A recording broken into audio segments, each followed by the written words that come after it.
hoy, porque así, sin puente de por medio, nos está esperando. También es un invitado de la casa que suele venir a compartir su reflexión, su mirada de cómo viene la cosa en la geopolítica y que recientemente ha publicado un libro que a mí me encanta cómo se llama y es Mis años en la OEA, esa cosa tan fea, o sea, que lo diga el ex embajador argentino ante la OEA, nos habilita a nosotros para seguir diciendo tipo cosas como qué feo es la OEA, qué feo Estados Unidos, nos tienen cansados, no importa quién gane, son imperialistas.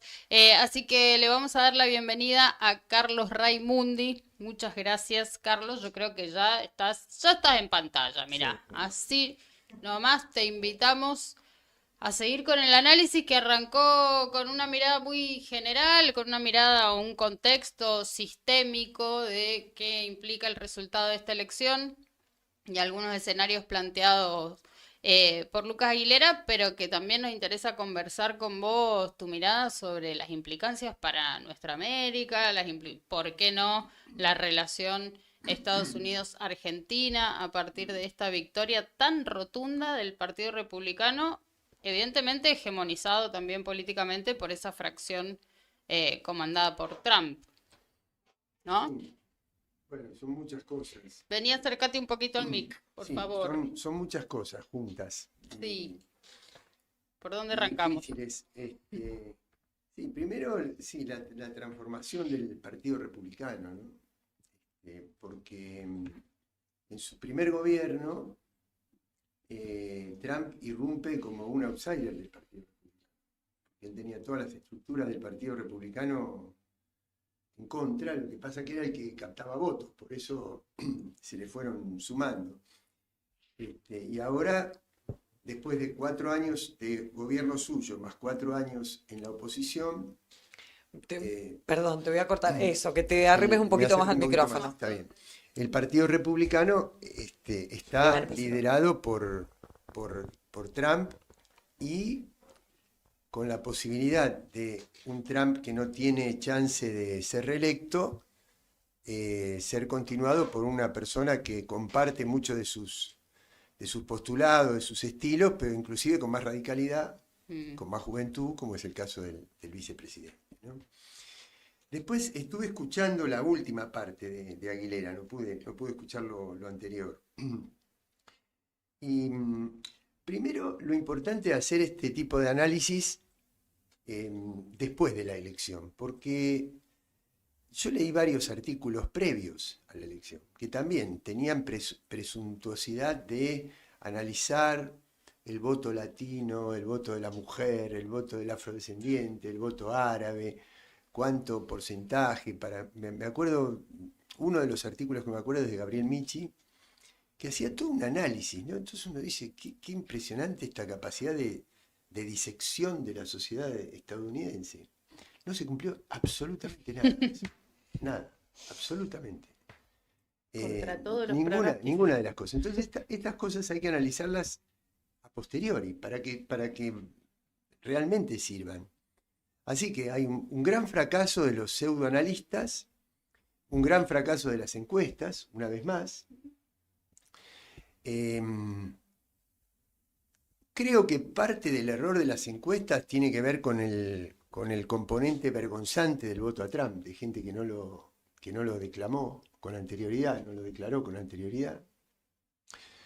Así que me parece muy interesante hacerlo después y ver cuáles pueden haber sido los motivos para de alguna manera, presagiar algunos escenarios, explicarse algunas cosas. En el caso de los demócratas, ver qué estrategia hacen, ¿no? Para ver cómo se recuperan de esta catástrofe. Porque la catástrofe no es únicamente haber perdido la elección, sino haber perdido el rumbo. Después de la debacle de Biden, de la renuncia, cosas totalmente insólitas, bueno, de haber perdido la identidad, etc. En lo que sí, espera, voy a plantear la segunda de las tres cosas últimas que escuché de Aguilera, con la cual, primero que nada, es un capo Aguilera, así que está fuera de discusión. Yo un poco también tengo subrayado, el otro día le decía a Sol que tengo subrayado el libro de él, porque lo doy en una materia que tengo en periodismo en La Plata. Un gran El estudioso tema de como los vos. riesgos de la secesión, que parecerían tan lejanos, ¿no? No son tan lejanos, pero no es que no, no lo veo como una cosa tan disruptiva. ¿En qué sentido? Estamos al borde de la crisis de la estatalidad. Es decir, Ahí va. secesión con respecto a qué. Secesión con respecto a la figura del Estado-Nación Estados Unidos. Pero si la categoría Estado-Nación para esta gente que acaba de ganar o para el presidente nuestro, para toda esta tendencia de las ultraderechas, distintos son algunas ultraderechas europeas, que todavía tienen un sentido de nación, Italia, por ejemplo, ¿no?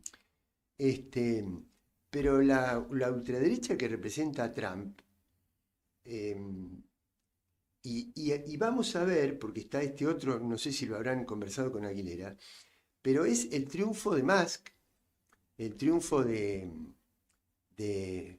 de Meta, de PayPal, no sé, ¿no? De Sí. Amazon.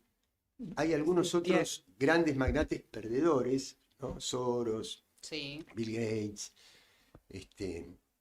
eh, Bloomberg, pero estos otros son ganadores y entonces se van a apropiar del Estado, se van a apropiar. Entonces el Estado está cada día perdiendo posiciones frente a los grandes conglomerados privados. Tal es así que estos magnates son mucho más conocidos que los líderes políticos. ¿Por qué? Porque gobiernan, pero además porque hay una cosa muy sencilla. Lo que pasa es que uno viene con toda una estructura intelectual formada a partir de la categoría del Estado-Nación. Pero hoy las personas, las que votaron el otro día, y las que no votaron, y los chicos y todos, dependen mucho más de Amazon que de su gobernador o de su alcalde. Dependen, pero por el comercio electrónico, por la manera de pago, por la manera de pagar. ¿De quién dependen? Dependen de Mercado Pago, no del intendente, ¿no? Entonces hay todo un avance en la forma de vida de las nuevas generaciones. También es interesante hacer este análisis de la proyección demográfica, de los hispanos, de los latinos, de los mexicanos, 35 millones de mexicanos, ¿no? Una especie de contracolonización, digamos, ¿no? Sí. Por, por ocupación. En lo que yo tengo seguramente conversándolo nos vamos a poner de acuerdo, tengo cierta, que me gustaría profundizarlo más, es que en el último siglo y medio de la revolución industrial hasta acá, cuando fue el periodo británico, la fuerza dominante, la que domina el sistema mundo, ¿no? La que domina en aquel momento la estructura de los mares, la tecnología de los puertos, de las comunicaciones, de la navegación. Después los Estados Unidos con todo el dominio, el liderazgo tecnológico, militar, comercial, financiero. Y ahora China. La potencia dominante no es proteccionista. Al contrario, necesita liberar. ¿Por qué? Porque es la que domina. Entonces, ¿pero por qué? Porque fue proteccionista. Y gracias a ese proteccionismo inicial, fundante, es que dominó toda esta estructura. A partir del momento que la domina, lo que le conviene es abrir las barreras, porque es la que domina todo. El proteccionismo de los Estados Unidos en este momento no es fundante, es defensivo. El proteccionismo de Trump, las mismas medidas rooseveltianas del primer Biden, de la primera etapa de Biden, es cierto, eran pro fortalecimiento de la economía de los Estados Unidos, en un sentido muy crítico de lo que había sido todo el proceso de externalización de la economía de Estados Unidos, fundamentalmente hacia China. Es decir, hoy Estados Unidos está pagando las consecuencias de las primeras decisiones del neoliberalismo, que fue minimizar costos, externalizar los capitales y mandarlos a los lugares donde tenían menor cantidad de impuestos y más bajo salario para los costos de producción. Y eso fue la plataforma del lanzamiento de China. Una ganancia que les ha costado carísima. Bueno, por eso. Entonces, en aquel momento eran la potencia dominante y creyeron que por esa condición de dominante podían seguir dominando el mundo con la externalización, no con el proteccionismo. Este regreso del proteccionismo es defensivo. Es porque están perdiendo áreas de influencia y entonces necesitan volver a fortalecer su economía interna y volver sobre su patio trasero con mucho más fuerza que en otros momentos. Eso con relación a lo que decía Lucas. Con relación a América, sí. De todas maneras, yo personalmente no atribuyo todo el voto a Trump únicamente a una respuesta por la situación económica. Por supuesto que fue muy importante, pero vos fíjate que justamente Trump les pregunta en campaña a los estadounidenses, dice, pero ustedes, ¿cuándo estaban mejor? ¿Ahora están mejor o hace 4 años cuando yo me fui estaban mejor? Sí. Entonces te dicen, no, estábamos mejor hace 4 años. En términos económicos. Entonces, si el voto fuera solo en términos económicos, ¿por qué perdió Trump? Hace 4 años, si la gente estaba mejor. Digo, si ahora pierden porque están peor, ¿por qué perdió Trump si estaban mejor? Porque el voto no es únicamente económico, es predominantemente económico en una cantidad de sectores. Pero hay otros a los que no les afecta tanto la cuestión económica, porque tampoco la cuestión económica era de debacle, ¿eh? Claro. En algunos sectores, en alguna franja de la sociedad, en los homeless, en toda además de la gente atacada por el fentanilo, que es terrible, y eso se nota en la sociedad y todo eso. Pero también hay otros móviles. Y esos otros móviles me parece que están muy guiados por la cuestión, por todo el estado de ánimo, por todo lo que generan las redes y las plataformas, y los discursos de odio. Es decir, vos juntás, estamos a principios, bueno, no principios, ya el primer cuarto del siglo XXI. Sí. Y, salvando las diferencias tecnológicas y de contexto, estructuralmente hay una cantidad de rasgos que son muy similares a los del primer cuarto del siglo XX. Crisis del capitalismo. Es decir, una potencia que se retira y otras potencias que desafían. A principios del siglo, en todo el primer tramo del siglo XX, la potencia que amenazaba el predominio británico no eran los Estados Unidos todavía, era Alemania. Alemania era,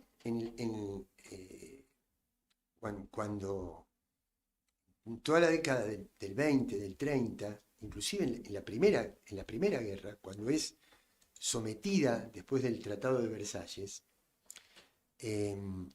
Keynes, que sí fue uno de los tipos que más alumbró los caminos del capitalismo en el siglo XX, se retira de la reunión donde se estaban discutiendo las sanciones contra Alemania, porque él estaba convencido de que era un arma de doble filo para Europa someter a Alemania. ¿Por qué? Porque Alemania era la primera proveedora de minerales, de energía, de alimentos, por todo lo que había sido el proceso de industrialización. Eso fue lo que llevó a Alemania a la Primera Guerra Mundial. Después la someten y fíjate con qué rapidez se recupera en 20 años a pesar del le quitan territorios, le establecen sanciones para poder pagar la deuda que Inglaterra y Francia tenían con los Estados Unidos por el armamento que les había provisto en la Primera Guerra Mundial. Bueno, pero después Alemania se recupera. Pero ¿dónde quería ir con esto? Crisis del capitalismo, crisis de la hegemonía de la potencia dominante dentro del capitalismo. ¿Qué otra Crisis característica? de la representación democrática. Ahí está. Segundo rasgo, crisis de representación. Salvo México, que está viviendo una fiesta, no hay un lugar en el mundo donde la población, en Occidente, en las democracias Sí. liberales, donde la gente se sienta representada por la democracia. Y esto lleva a que no hay lugar para todos, a ese concepto de solidaridad negativa que ustedes lo discutieron en un programa aquí con un invitado, ahora no recuerdo el nombre, es un chico de Brasil que escribió un libro también muy interesante. Rodrigo Núñez. Rodrigo Núñez. Sí. Claro, que yo lo cito también en un trabajo que va a salir ahora en Claxo, junto con el libro de Aguilera. Y discurso racista, el tercer rasgo. Eso es un caldo de cultivo para el neofascismo. Con la diferencia que el neofascismo en este momento tiene de similitud con aquel fascismo el rasgo totalitario, el rasgo supremacista, pero no el rasgo Estado fuerte. Ese poder totalitario es que el Estado queda reducido a la categoría de Ministerio de Seguridad, es decir, para ejercer el aspecto represivo de la gobernanza de las corporaciones privadas. Claro, porque ellos se van de alguna manera instituyendo como Estado. Digamos, el Estado hoy en Twitter, por ejemplo, en X, es como, bueno, hay voces autorizadas y si no están autorizadas, chao, se van. Totalmente. Pero además en cosas hasta menores, que parecerían menores. Vos fíjate que ahora, en el año que viene, sí, la Liga Europea lo confirma, pero está todo preparado para que sea un mundial de fútbol de clubes que va a ir en ascenso y se le va a poner mucho más sponsoreo, mucho más dinero, con el correr de pocos años, que el Mundial de Naciones. Son todos elementos. Por ejemplo, si te dijera cómo se está privatizando el sistema de justicia. Mira, viste que la Argentina está en un juicio en el Tribunal de Nueva York, que es el mismo Tribunal de Griesa, que ahora tiene esta mujer Prietka, por la privatización, por la reestatización de YPF, ¿no? Tiene una condena en primera instancia de $16.000 millones. Que la acción no la entabla un accionista de YPF, sino un fondo de inversión que le compra al accionista el derecho de litigar. Esto que se está produciendo en los grandes juicios, se está produciendo en los pequeños juicios. Hay lugares de los Estados Unidos y también se está ensayando acá en la Argentina. Yo tengo un choque, por ejemplo. Y yo necesito la plata, necesito que me reparen el daño o la lesión que sufrí o el daño que... Entonces viene uno de estos grupos privados y te dice, vos necesitas esto, tomá, yo te lo doy. Y después litigo yo. Y entonces esa persona que litiga en nombre mío cobra todo lo demás, es decir, tiene un incremento financiero de ese daño que yo recibí y que cobro de manera inmediata, y con lo cual después se fortalece. Bueno, desde ese juicio más chiquitito hasta el YPF pasa por toda la cadena intermedia, se está privatizando el sistema de justicia. Terrible. Entonces, esto es lo que estamos viviendo en Occidente, no en Asia, no en África, donde hay todo un proceso de refortalecimiento de los estados, ¿no? Así que todas estas, el triunfo de Trump nos lleva a mirar todas estas cosas y que pueden extenderse a toda América Latina. Vos fíjate que el eje Trump, el hijo de Bolsonaro, Carlos Bolsonaro, siguió las elecciones con Trump en la casa de Trump. Con Trump en la casa de Trump. El eje Trump, Bolsonaro, Milei, no en términos económicos, sino en términos de consolidación de la internacional de ultraderecha o de la interamericana de ultraderecha, es un problema serio. Y te agrego una cosita más, estoy hablando todo yo. Hable, si para eso lo he Para eso invitado. te invitamos, Bolivia. Carlos. Ustedes saben perfectamente lo que pasa en Bolivia. Pero Sí. Evo está convencido que tiene que llevar hasta las últimas consecuencias el problema, porque él está convencido de que si lo habilitan a ser candidato, gana. Sí. Y está convencido de que gana por la fractura que tiene la oposición tradicional de derecha. Primero, Arce está viviendo una gran crisis económica, la gente se la adjudica a las falencias de la política económica del gobierno. Evo aparece como la alternativa y la oposición tradicional dividida. Si se consolida a tiempo el eje Trump, Bolsonaro, Milei, se crea un espacio de ultraderecha en Bolivia y acapara todo eso que está dividido y arrasa haciéndose eco de la crisis, de la pelea interna, de la crisis económica, de la falta de energía, de la falta de combustible, de la falta de dólares. Y todo eso iba a decir, y bueno, porque se lo robaron todo, porque lo gastaron peleándose, y qué sé yo vengo acá desde fuera de todo esto, ¿no? Ese aprovechamiento de la condición de outsider de la política. Entonces, el desafío es tan terrible que estamos teniendo, que yo estoy convencido de que nosotros no tenemos salida si no cambiamos completamente de inserción geopolítica en el mundo. Es decir, si no pasamos a formar parte de otro sistema geopolítico. Y segundo, si comprendemos el tamaño, la dimensión del desafío que tenemos delante, y eso nos lleve a no discutir estupideces y discutir las cosas centrales que tenemos que discutir. Qué interesante lo que estás diciendo, Carlos. Un poco también en esto que traes respecto de retomar algunas reflexiones que nos dejaba Lucas y pensar un poco en esta crisis de hegemonía, la crisis de representatividad, la crisis de democracia, la cobertura ideológica también que traen estos capitales que están disputando también quién se va a quedar con la digitalización del mundo y con las ganancias que eso implica. Bueno, en algún momento leíamos también esta cuestión de cómo estos aristócratas financieros y tecnológicos son quienes también un poco desdeñan en sus medios de comunicación, que ahora son las redes sociales, de esta democracia y culpan incluso a ese sistema y a los valores democráticos de las desgracias económicas que hoy vive una gran porción de la población, pero me parece muy interesante retomar esta pregunta que nos dejás, digamos, ¿cuál es el desafío para los proyectos populares en este momento? Digamos, ¿cómo trazar un camino en un escenario donde hay una hegemonía que se cae y, como nos decía Lucas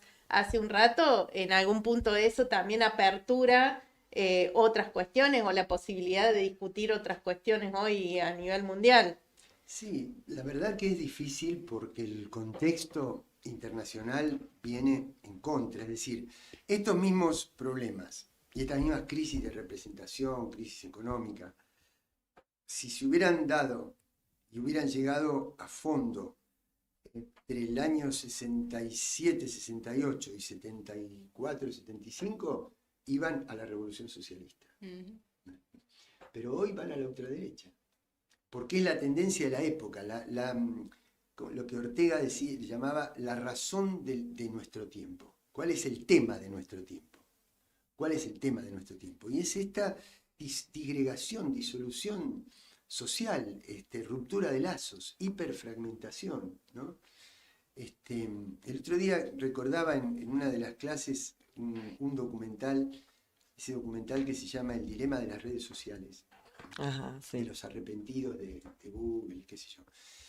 Y hay el documental es muy interesante, dice muchas cosas interesantes, pero hay una frase que creo que lo sintetiza. Dice, cuando vos no pagás por el producto, es que vos sos el producto.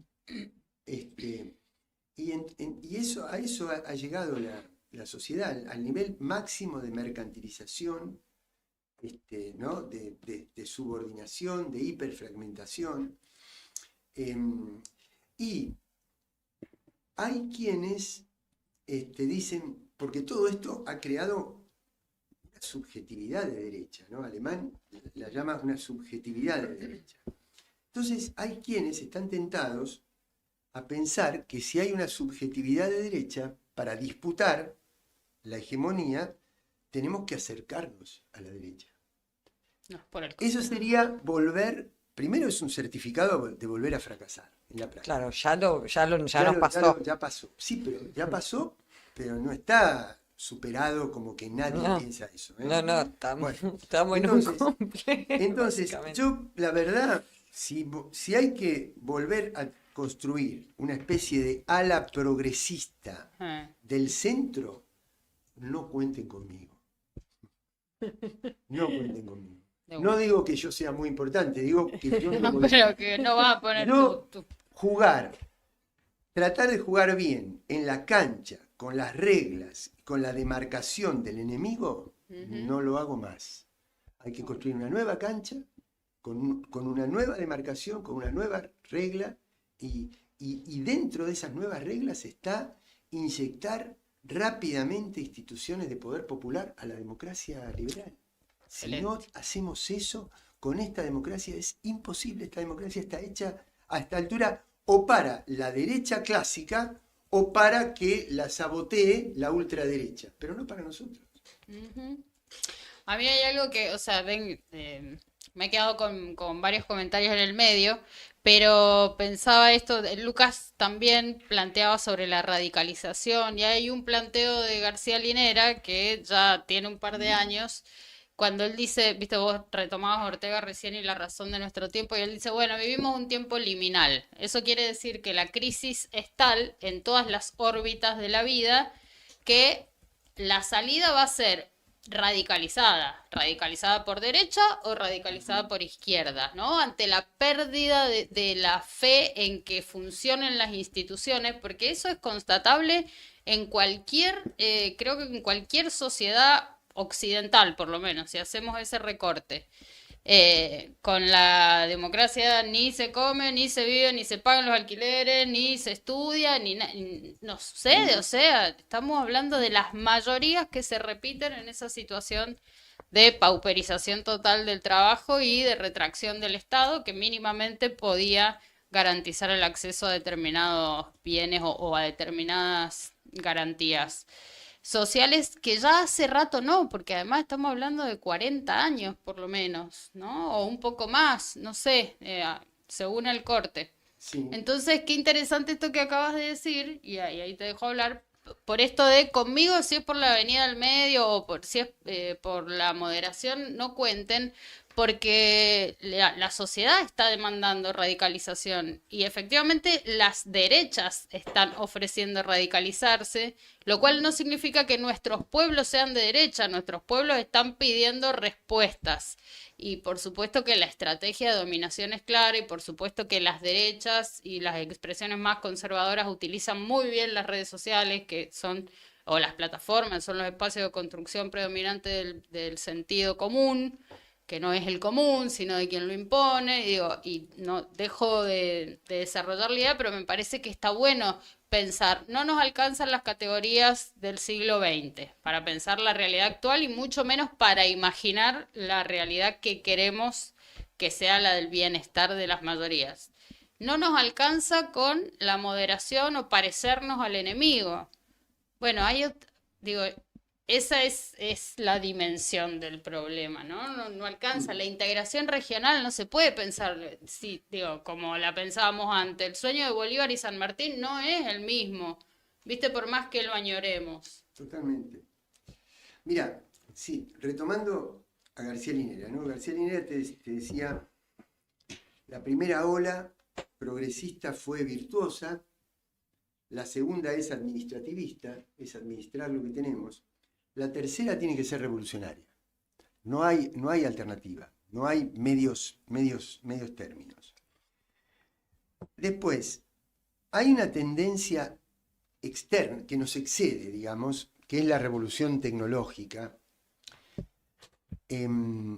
Vos fíjate que en la Asamblea de Naciones Unidas, en esa misma que, por ejemplo, Petro hizo un discurso conmovedor, Milei le dice, toma el micrófono y le dice a todo el mundo que es comunista, ¿no? Sí. Es una cosa que parece desopilante, pero no es solo desopilante. Es decir, detrás de eso que parece producto de una insanía mental, hay una racionalidad. No de él, sino del proyecto que él representa, que es atacar la estatalidad. Vuelvo de nuevo. ¿A quién le habla? A los estados. Primero le habló al Estado argentino. Yo soy el topo que viene a destruir el Estado de adentro. Después le habló al presidente del Estado de Brasil, al presidente del Estado de Colombia, le dijo asesino, se distanció del presidente del Estado de México, y después se peleó con el presidente del Estado español, de la corona española, pero un Estado-nación. Y después le habla a todos los estados. Es decir, ¿vieron cuando dicen que el neoliberalismo en los 80 se hace conocido en el mundo por la experiencia de Thatcher en el Reino Unido y de Reagan? Sí. Pero previo fue el laboratorio de ensayo en América Latina. Previo fue Pinochet y Martínez de Oz. Y yo creo que Milei es nuevamente un laboratorio de ensayo de la gobernanza privada. Y de reducir el aparato estatal a la fase represiva, es decir, a garantizarle la represión. Quebrar el principio de neutralidad en la Argentina, que nos expone a un atentado, no digo que se vaya a producir, pero justamente la amenaza a Bullrich le da la posibilidad, le da el argumento para militarizar la sociedad. No para prevenir un atentado, sino para prevenir la protesta social, ¿no? La movilización. Bueno, después, es decir, hay causas externas de esto que estamos viviendo. Hay tendencias internacionales. Después hay otras cosas que son internas. Es decir, cómo afrontar todavía nosotros no tenemos un planteo para un fenómeno nuevo, estructural, que es el trabajo informal. Es el pibe que no trabaja en un lugar físico determinado, puede trabajar aquí, puede trabajar en su casa, puede ir a Starbucks a trabajar, o puede, qué sé yo, una noche ir a ver las estrellas mientras está con la computadora. ¿Por qué? Porque además probablemente alguno de esos chicos trabaje para una empresa que está en Asia. Por ahí él tiene que conectarse a un horario diurno de allá y trabaja a las 4 de la mañana. Entonces no tiene un lugar, no tiene un horario y no tiene un jefe. Eso, organizar tu vida sin lugar, sin horario y sin jefe, te da una percepción del mundo, de la realidad, de las relaciones interpersonales, interinstitucionales, completamente distinta a la que te da la ley de contrato de trabajo. Y todavía no tenemos, es decir, sabemos que lo tenemos que representar, pero todavía yo creo, por lo menos ignoro si hay alguien que ya tiene una fórmula, creo que todavía no tenemos cómo. Y además tenemos un segundo problema, que muy probablemente muchos de esos chicos no quieren hablar con nosotros. Entonces hay que buscar la manera, primero, de volver a ser interlocutores. Segundo, una vez que sos interlocutores, tratar de tener un mensaje. Bueno. Y el otro punto es la juventud, la población joven, ¿no? La población joven para la cual la democracia es una cosa completamente distinta que para mí, ¿no? Y lo último es que por eso vos decías, la integración no la podemos pensar como la habíamos pensado. Pero claramente, y otra vez nos ganaron de mano, porque el poder tiene capacidad para planificar. Nosotros no tenemos capacidad, no es que no tengamos capacidad, es que no tenemos tiempo de planificar, porque vos cuando llegás tenés que resolver urgencias. Entonces no tenés think tanks del movimiento popular para planificar a largo plazo. Y ellos han planificado porque Amazon está integrada en toda América Latina. Las automotrices están integradas en toda América Latina. Los laboratorios están integrados en toda América Latina. Los que no estamos integrados somos nosotros. Los de Bolívar no estamos integrados. No estamos integrados. Y fíjate, por eso, y tomándome de eso, es que me parece gravísima la decisión de Brasil de haber vetado a Venezuela en los BRICS. Y creo que una de las consecuencias que puede tener, igual hay que entender a Brasil, es decir, Brasil retomó el camino de la diplomacia de Brasil clásica, de la diplomacia del Barón de Río Branco, que dice, nosotros venimos de ser un imperio, ahora somos una república, pero seguimos siendo los más grandes y por lo tanto somos quienes vamos a discutir con Estados Unidos la estabilidad de toda América del Sur, ¿no? Y desde esa autopercepción de Brasil, es que no puede ponerse del lado de Maduro, sino que tiene que ser el que llame a una solución para cumplir con ese compromiso que tiene con los Estados Unidos, que donde además Biden, dos cosas. Primero, luchó mucho contra Bolsonaro, por el eje Bolsonaro-Trump, por espejo, tenía que ser Biden-Lula. Y segundo, fue uno de los primeros que acompañó a Lula cuando Bolsonaro hace la toma del Plan Alto, de las oficinas públicas en Brasilia, qué sé yo. Esos favores se pagan, ¿no?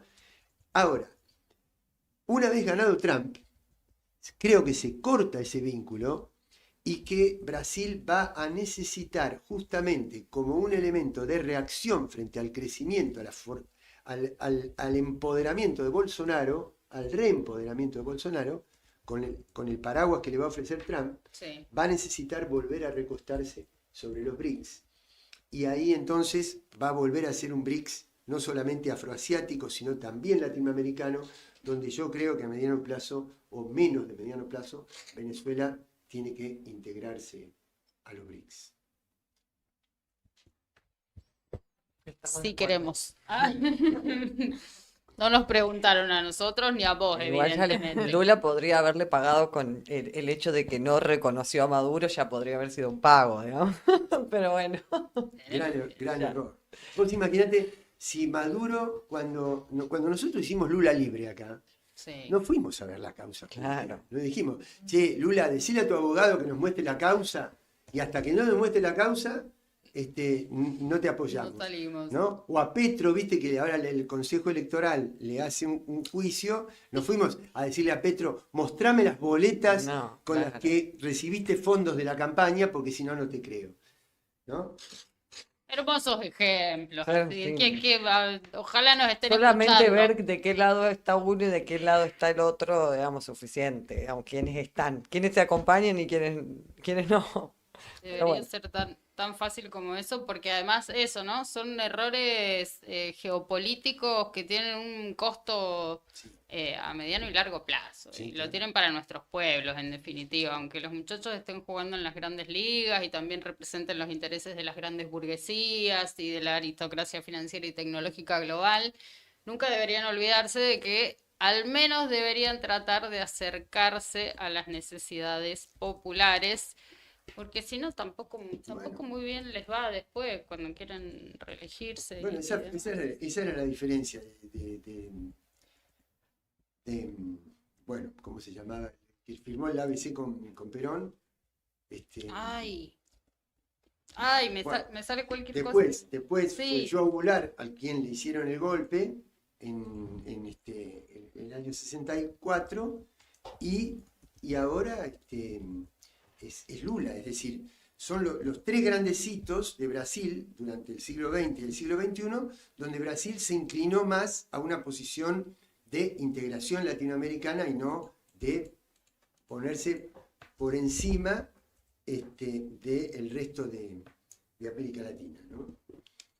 Mirá que estoy leyendo de nuevo América Latina ahora o nunca y Perón arranca contando las anécdotas de la previa del ABC y todo el despegue y no me acuerdo tampoco el nombre del presidente brasileño. Pero bueno, Bueno, ¿qué hacemos? Han quedado mudas, chicas. ¿Hacemos más Intentar- preguntas? Intentar conquistar el mundo, ¿no? Intentar, no, claro, es que uno se abren un montón de discusiones que me parece que son súper valiosas. También vos lo mencionabas, la democracia, qué tipo de democracia popular, participativa podemos impulsar desde las organizaciones libres del pueblo, de las organizaciones populares, estos nuevos sujetos que emergen como sujeto económico, que entonces ya no es tan fácil hablarle al sujeto, o sea, no es efectivo hablarle al sujeto trabajador, sindicalizado, porque está en plena desaparición, y así un montón de elementos de este nuevo tiempo, de esta nueva fase del capitalismo, que bueno, nos ponen en desafíos importantes. Por eso nos Estoy parece. googleando al presidente de Y Brasil. sí, nosotras también. Vargas, ¿no es? Getúlio Vargas. Gentulio Sí, Vargas. Gentulio Vargas. Pero te juro, a mí me salía Helvar, que es el ministro de Economía de Perón, por Getulio. Pero bueno, eso, podríamos seguir conversando 1000 horas y sin embargo, capaz esta audiencia, no sé si tiene ganas de cenar o tiene ganas de hacer Sí, por alguna supuesto. pregunta, porque podemos seguir conversando unas cuantas veces más con Carlos Raimundi, que siempre está dispuesto a acompañarnos Quieran, igual, aquí. me avisan y Te seguimos vamos, conversando. te vamos a hacer una última pregunta que le hicimos a nuestra comunidad, que es una pregunta, es un juego en realidad, nos olvidamos de hacérsela a Lucas, pero le estuvimos preguntando a nuestra comunidad cuál sería la primera medida que tomarían si fueran Donald Trump. Donald Trump en el cuerpo de Donald No Trump, importa. tuvimos que aclarar porque O sea, aparecieron Carlos unos... Raimundi en el cuerpo de Donald Trump. Puede Porque ser. aparecieron unos Donald Una Trump con medida. unos visos izquierdistas que nos pareció que no iban. No, pero no sé a quién te referís, pero hay una persona Sí.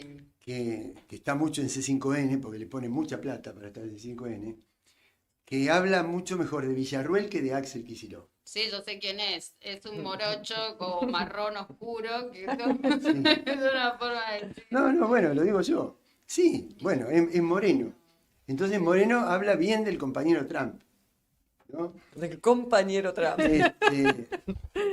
No, yo no, la verdad me resulta muy difícil ponerme. Ponerte en ese lugar. No, me imagino con ese mechón rojo así, ¿no? Yo, por ejemplo, contesté eso, No, que lo primero que no haría puedo. sería teñirme el pelo. Sí, no, pero yo ni eso. No puedo. No, hay preguntas que no puedo, Está muy bien. que no puedo Bueno, contestar. se reserva. Mi analista me lo Se reserva la respuesta. Muy bien. Tanto rechazo le genera. Yo dije que compraría Nodal para que dejemos de decir estas barbaridades nosotros acá. Muy bien. No, esto no Está en vivo. No lo graben. No, lo que haría es decirle a la corte que me borre todas las causas. Claro. Y bueno, y sí. Las está causas bien. de No, cuántos que pero hay ahí. no dije nada Fíjense. porque reitero que no puedo ponerme en el lugar de Trump. Claro. Está muy bien, pero diste una respuesta muy ajustada a lo que estábamos pidiendo. Así que, bueno. Ha pasado por aquí Carlos Raimundi, el ex embajador argentino ante la OEA, según él, esa cosa tan fea. Gracias, Carlos. Muchas Muchísimas gracias, Carlos, por acompañarnos y por traernos esos análisis tan sesudos y tan cargados de ¿Saben historia por qué la también. OEA es tan fea? Pero ¿por qué? Destino, a ver. Nosotros venimos, el 5 de noviembre se cumplieron 19 años del No al ALCA. Sí. El No al ALCA se hizo en una cumbre de las Américas. Esa construcción intelectual de las Américas es una falacia, porque hay dos países que son de la OTAN, y al ser de la OTAN y del G7, no pueden tener los mismos intereses que el resto de las Américas. Y la OEA representa a todo eso. Por lo tanto, no puede haber políticas comunes. Si hay políticas comunes es porque hay sometimiento a la hegemonía, hay alineamiento. Por eso la OEA no debería, primero no debería existir, y como existe, no deberíamos estar. Ujú. Bueno, Impecable el cierre. Sí. la verdad que sí. Ahora sí, nos vamos a ir cerrando este programa con esa definición de por qué no debería existir. Y si existiera, ¿por qué no deberíamos ser parte? Me encanta. Y ya que existe, ¿por qué es una cosa tan fea? ¿No? Muy bien. Bueno, hasta acá. Hasta